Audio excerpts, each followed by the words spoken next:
Hello and welcome to Busweek New South Wales edition.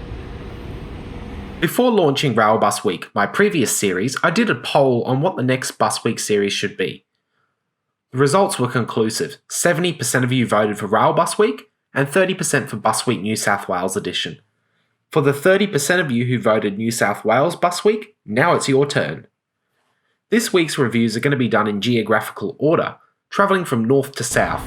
So you might be wondering why on earth I'm starting in Western Sydney with a Mercedes-Benz O500LE, especially considering that tomorrow's bus is from the Tweed. A quick Google search is all you need, and these Mercedes-Benz O500LEs operated at Brisbane Transport between early 2004 and late 2013. These buses were leased, and once the leases expired, Brisbane Transport decided not to keep them, and most of them were snapped up by the newly formed transit systems and now ply the roads of Western Sydney.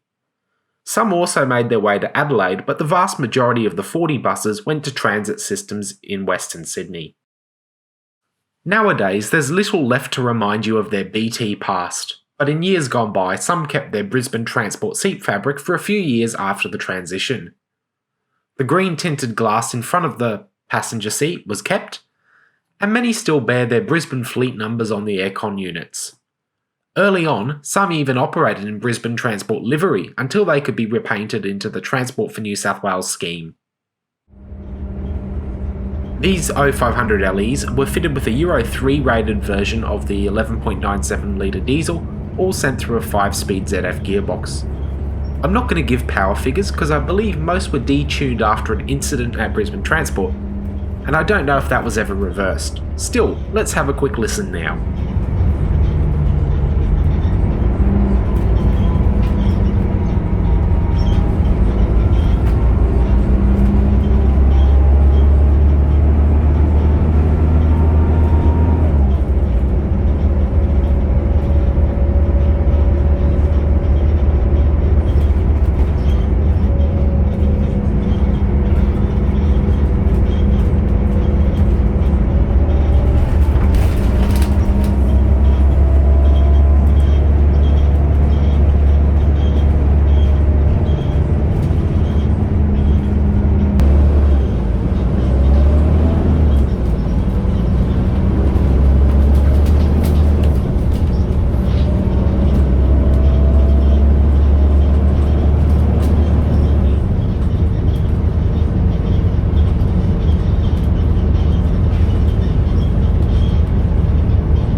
If you continue to snoop around the interior, there are still some Brisbane clues, including a few Brisbane-style stickers, and of course, a very Brisbane-style bell chime.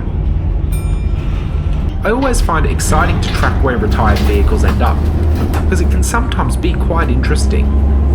As for these Mercedes, I'm glad they got a new home and the timing worked out perfectly, as Transit Systems commenced Region 3 operations in October 2013, and these Mercedes were retired from BT around the same time.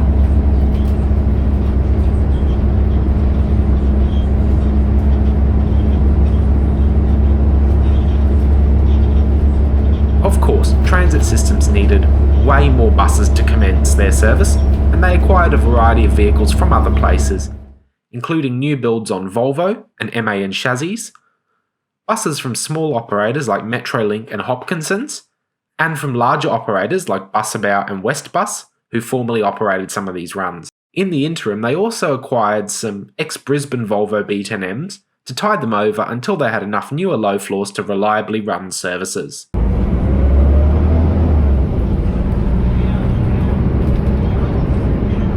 As the years went on, these old Mercs gradually were repainted and retrimmed to match TFNSW and Transit System styles, and they're still a common sight on both weekday and weekend buses in and around Liverpool, Cabramatta, Parramatta and Western Sydney.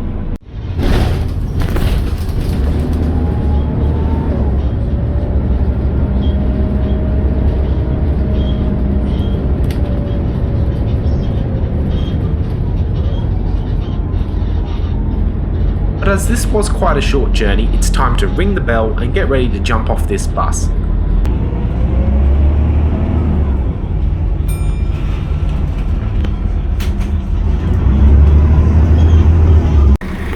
I'll see you tomorrow for day 2 of Busweek New South Wales edition.